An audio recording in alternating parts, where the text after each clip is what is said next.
जय हिंद साथियों, मैं अमित पाटीदार जेल से आईएएस के ऑनलाइन प्लेटफॉर्म पर आप सभी का स्वागत व अभिनंदन करता हूं। तो आप देख पा रहे होंगे स्लाइड में 1857 की क्रांति। तो आज हम 1857 की क्रांति के बारे में पढ़ेंगे। इसको हम कुछ हिस्सों में पढ़ेंगे।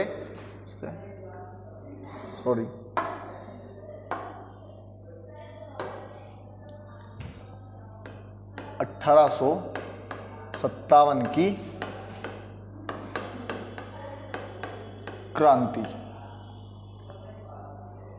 तो इसको हम निम्न हिस्सों में पढ़ेंगे। पहले इसकी भूमिका देखेंगे, फिर विस्तार, प्रारंभ, कारण, स्वरूप, असफलता के कारण और आखिरी में हम देखेंगे इसके परिणाम। इसके परिणाम क्या होते हैं। जो 1857 की क्रांति है उसे हम निम्न हिस्सों में पढ़ेंगे। पहले भूमिका के बारे में देखेंगे, फिर इसका विस्तार देखेंगे, फिर प्रारंभ देखेंगे, फिर कारण, फिर इसका स्वरूप कैसा था, क्रांति का स्वरूप कैसा था, असफलता के क्या क्या कारण रहे, अगर ये क्रांति असफल हुई तो उसके क्या क्या कारण थे, और इसके परिणाम की इस क्रांति के होने के बाद क्या परिणाम निकल के सामने आते हैं। तो आइए दोस्तों, अभी हम पहले भूमिका के बारे में देखते हैं। इसकी भूमिका क्या बनेगी।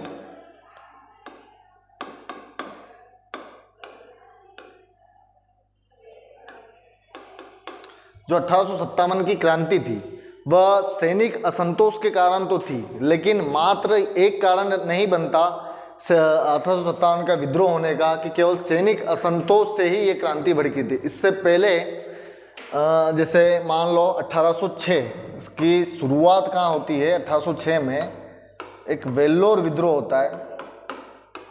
वेल्लोर विद्रोह, इसमें क्या होता है कि जो सैनिक होते हैं, जो सिपाही होते हैं, उनको माथे पे तिलक और पगड़ी बांधने से अंग्रेज अधिकारियों द्वारा मना कर दिया जाता है, जिससे यह विद्रोह होता है, विद्रोह भड़कता है और यहाँ क्रांति होती है।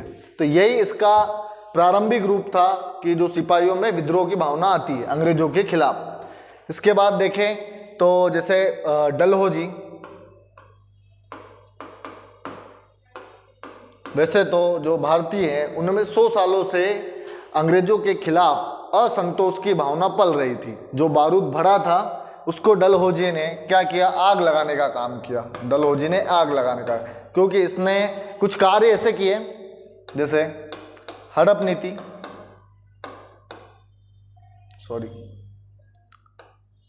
हड़प नीति,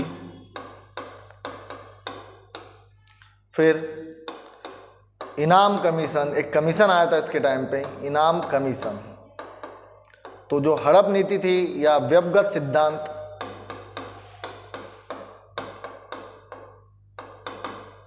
इसमें क्या किया इसने 1848 में इस नीति का प्रारंभ किया इसने। इसी समय ये भारत का गवर्नर जनरल बन के आता है डलहौजी 1848, जो 1856 तक रहता है। तो इस कार्यकाल के दौरान इसने जो कार्य किए उसी ने 1857 में इस क्रांति को जन्म दिया, क्रांति को जन्म दिया। तो जैसे हड़प नीति है, हड़प नीति के तहत जो डलहौजी है, इसने भारत में 3 तरह की रियासतों के बारे में बताया, या रियासतों को, जो रियासतें थी उनको 3 हिस्सों में बांटा।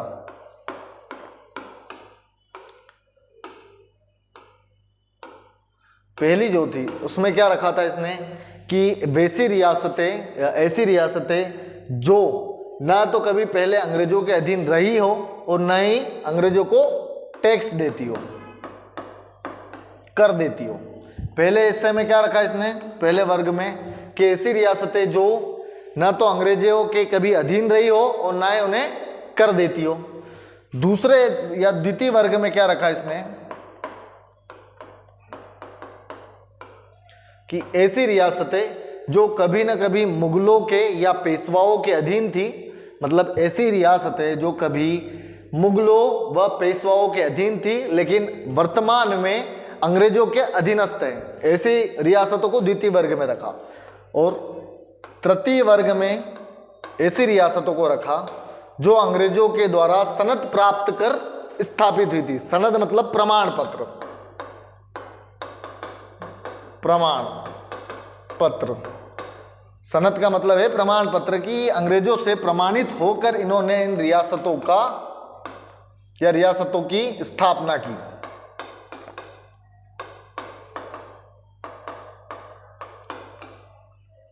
तो ये तीन प्रकार की इसने तीन वर्गों में रियासतों को बांटा। अब इसकी जो हड़प नीति थी,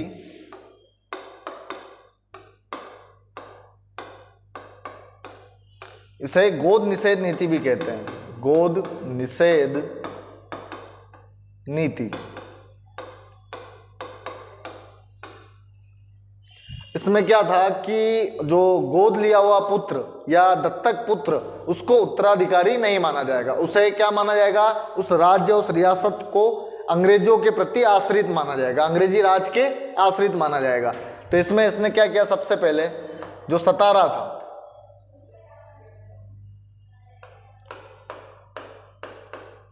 सता राज्य था, इसको 1848 में इसने सबसे पहले हड़प नीति के तहत ब्रिटिश साम्राज्य में मिलाया, ब्रिटिश साम्राज्य में मिलाया। इसी तरह इसने झांसी, नागपुर, संभलपुर तथा अंतिम में अवध को कुशासन के आरोप पे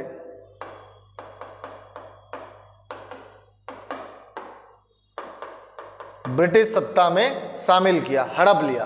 तो एक ये नीति थी जिससे भारतीय रियासतें, उसके रजवाड़े या राजवंश नाराज चल रहे थे अंग्रेजों से। दूसरा, इसने एक इनाम कमीशन का गठन किया था।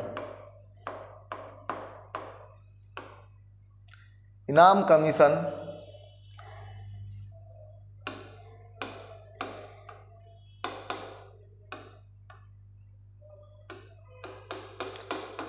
(1852) में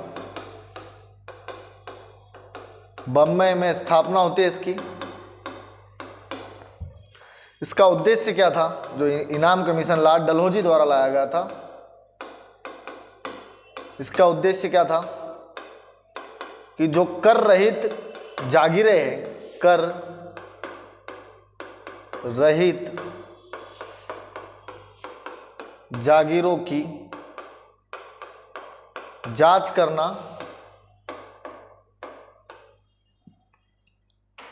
इसमें क्या हुआ?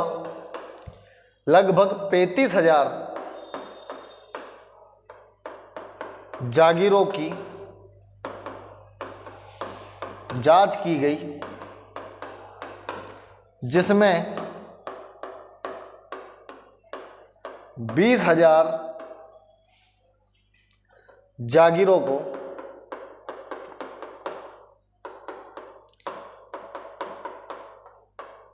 ब्रिटिश सत्ता ने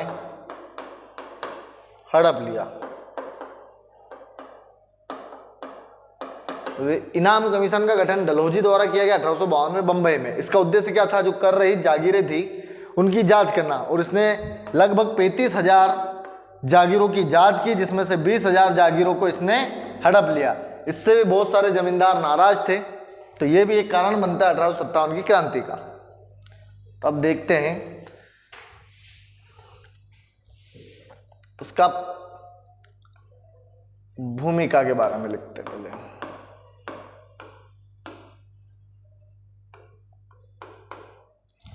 तो इसमें लिखेंगे 1857 का विद्रोह सिपाहियों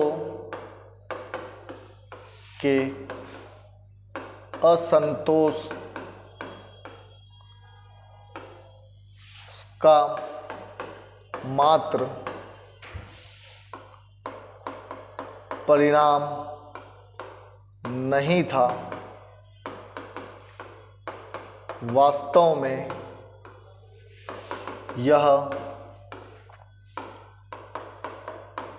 ब्रिटिश सत्ता के चरित्र, उसकी नीतियां, उसकी नीतियों के प्रति भारतीय जनता की घृणा का परिणाम था। यह इसकी भूमिका है कि जो 1857 का विद्रोह सिपाहियों के असंतोष का मात्र परिणाम नहीं था, वास्तव में यह ब्रिटिश सत्ता के चरित्र, उसकी नीतियों के प्रति भारतीय जनता की घृणा का परिणाम था। तो ये इसकी भूमिका हुई। अब आगे देखते हैं इसका प्रारंभ।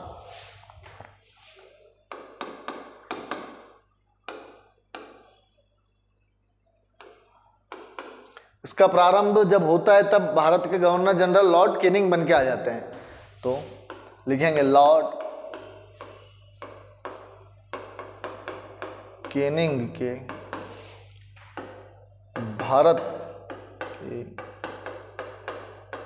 गवर्नर जनरल बनकर, लॉर्ड कैनिंग के भारत के गवर्नर जनरल बनकर आने पर 1857 की क्रांति का प्रारंभ होता है, जो 10 मई 1857 को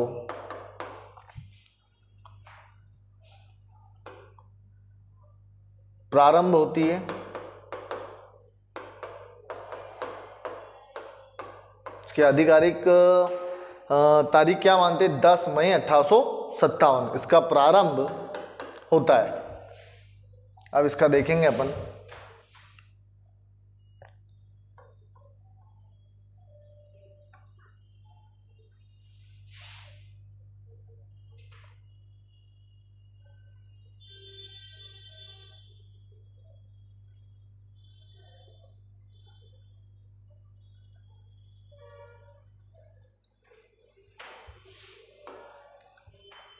ये जैसे हमारा भारत है तो उत्तर या पूर्वोत्तर भारत, ये बांग्लादेश वाला पार्ट है, यहाँ पे बंगाल है। तो सबसे पहले जो यहाँ एक जगह है बहरामपुर, जो बांग्लादेश में आती है वर्तमान में, उस समय तो भारत में ही थी, बंगाल में। तो सबसे पहले 2 फरवरी 1857 को यहाँ विद्रोह उत्पन्न होता है। कहाँ? बहरामपुर में। यहाँ से कहाँ जाता है? बंगाल में, बैरकपुर छावनी में, जहाँ जो 34वीं रेजिमेंट थी उसमें मंगल पांडे थे, वो यहाँ विद्रोह कर देते हैं। यहाँ से जाता है कहाँ? मेरठ में। यहाँ 10 मई 1857 को क्रांति प्रारंभ होती है। फिर यहाँ से जाता है कहाँ? दिल्ली। 2 दिन बाद इसके 12 मई 1857 को जो मुगल सम्राट है बहादुर शाह जफर सेकेंड इसका नेतृत्व करते हैं दिल्ली में, और फिर दिल्ली से सब जगह फैलती है। कानपुर हुआ, लखनऊ हुआ, बिहार वाले पार्ट में, इधर झांसी, ग्वालियर, इस वाले पार्ट में फैलती है धीरे धीरे। हाँ, दक्षिण भारत से, जो दक्षिण भारत है यहाँ से कोई प्रतिक्रिया नहीं दिखती है। इस क्रांति में हिस्सा लेने की कोई प्रतिक्रिया नहीं दिखती है। तो इसका प्रारंभ कहाँ से होता है? बहरामपुर से। यहाँ एक छोटा विद्रोह होता है 2 फरवरी 1857 को। यहाँ से जाता है कहाँ? बैरकपुर छावनी में मंगल पांडे विद्रोह कर देते हैं 29 मार्च 1857 को। फिर यहाँ से कहाँ जाता है? मेरठ में जहां से इसकी वास्तविक शुरुआत मानी जाती है 10 मई 1857 को। इसी के 2 दिन बाद दिल्ली में 12 मई 1857 को दिल्ली से फिर उत्तर भारत या मध्य भारत के सभी इलाकों में फैल जाती है। अब इसके कारण देखेंगे हम।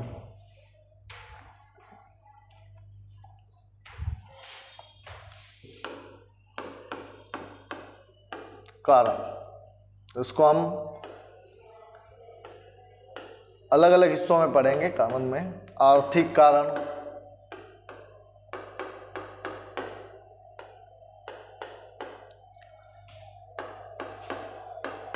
सामाजिक कारण,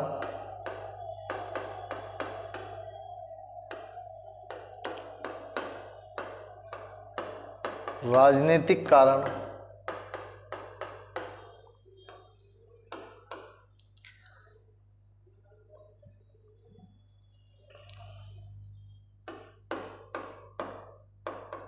सैनिक कारण और आर्थिक कारण, सामाजिक कारण, राजनीतिक कारण, सैनिक कारण, तत्कालीन कारण। ये तत्कालीन कारण क्या था, इसको निम्न हिस्सों में हम इस क्रांति के कारणों को पढ़ेंगे। तो जो आर्थिक कारण था उसमें ब्रिटिश सत्ता द्वारा ऐसी बहुत सारी आर्थिक शोषण वाली नीतियां चलाई गई, जिससे जो भारतीय जनता था धीरे धीरे उसके मन में ब्रिटिश सत्ता के प्रति असंतोष पलने लगा, जो 1857 में आके फूट पड़ा। तो इसमें ब्रिटिश सत्ता की जो आर्थिक शोषण से भरी नीतियों के कारण भारतीय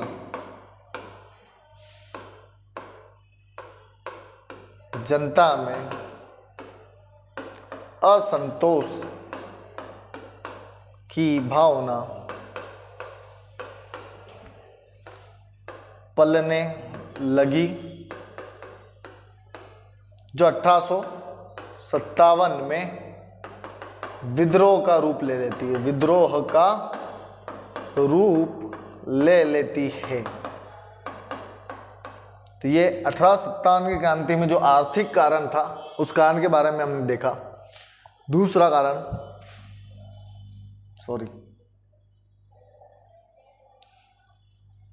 दूसरा कारण है सामाजिक कारण।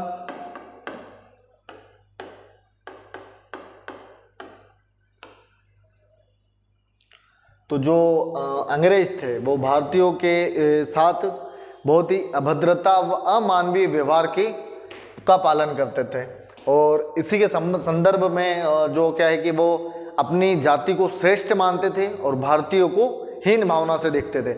इसी संबंध में एक यूरोपीय लेखक है चार्ल्स बॉल, उन्होंने कहा है कि कोई भी आत्मसम्मान युक्त जाति इस घटना को या इस व्यवहार को 1 घंटे से ज़्यादा नहीं सह सकेगी, ऐसा उन्होंने कथन कहा है। तो लिखते हैं इसके बारे में अपन। अंग्रेज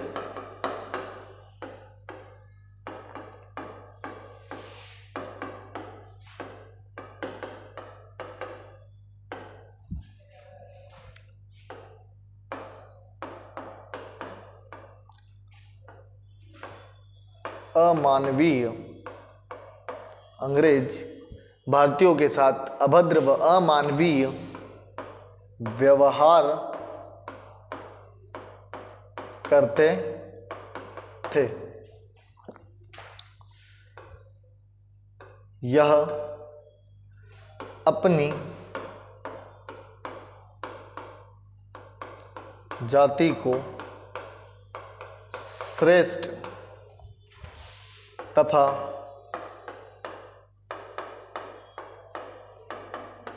भारतीयों को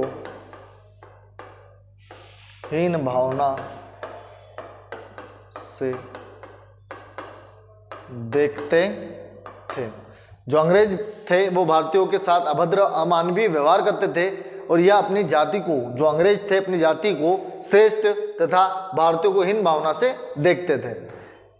इस विषय में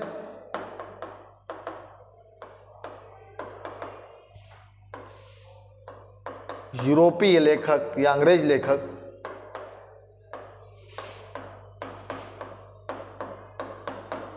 चार्ल्स बॉल ने कथन कहा कि कोई भी आत्म सम्मान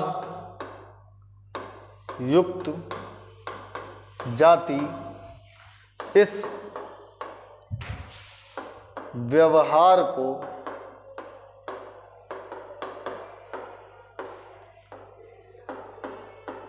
एक घंटे से भी ज़्यादा नहीं सहेगी। यह कथन किसका था? यूरोपीय अंग्रेज लेखक चार्ल्स बॉल का। तो जो सामाजिक कारण था, इसमें क्या होता है कि अंग्रेज थे जो भारतीयों के साथ अभद्र अमानवीय व्यवहार करते थे, या अपने जाति को या अपनी जाति को श्रेष्ठता या श्रेष्ठ बताते थे और भारतीयों को हीन भावना से देखते थे। और इसी संदर्भ में, इस दुर्व्यवहार के संदर्भ में जो अंग्रेज लेखक है चार्ल्स बॉल ने एक कथन कहा है कि कोई भी आत्मसम्मान युक्त जाति इस व्यवहार को एक घंटे से भी ज्यादा नहीं सहेगी। तो यह इसका सामाजिक कारण था। अब देखेंगे राजनीतिक कारण।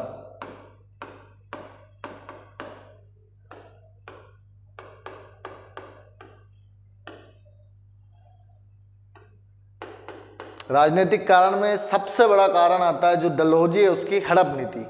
तो डलहौजी की हड़प नीति थी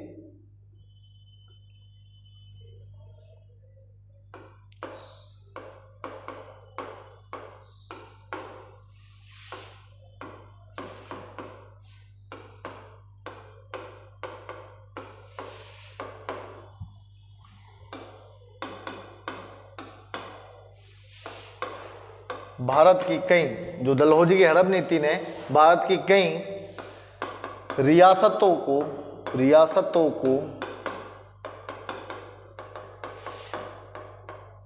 ब्रिटिश सत्ता में मिला लिया था तथा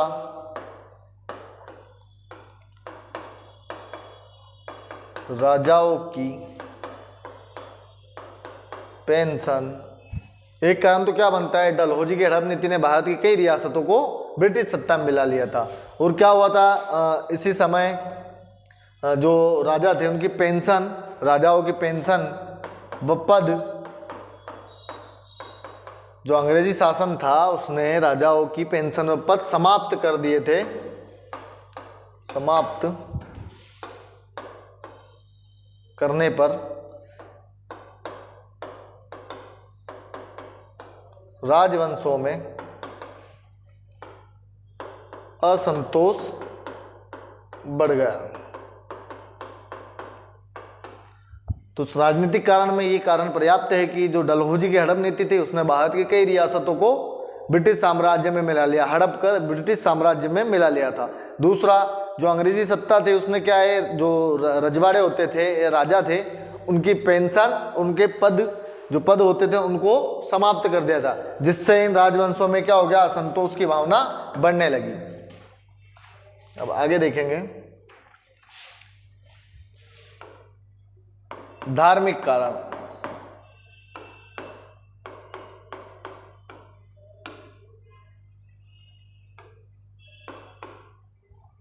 जो अंग्रेज थे वो भारतीयों को या भारतीय धर्म को तिरस्कारपूर्ण भावना से देखते थे। और जब 1813 में ईसाई मिशनरी थे, ईसाई मिशनरियों को क्या हुआ, भारत में ईसाई धर्म के प्रचार प्रसार के लिए अनुमति मिल गई। और जब ये ईसाई मिशनरी आई थी तो ये इनका दृष्टिकोण क्या था, भारतीयों को लेकर तिरस्कारपूर्ण था, जिससे भारतीयों में या भारतीयों की धार्मिक भावनाओं को ठेस पहुंची, जो आगे चलकर क्रांति या विद्रोह का रूप धारण करती है 1857 में। आगे देखेंगे सैनिक कारण।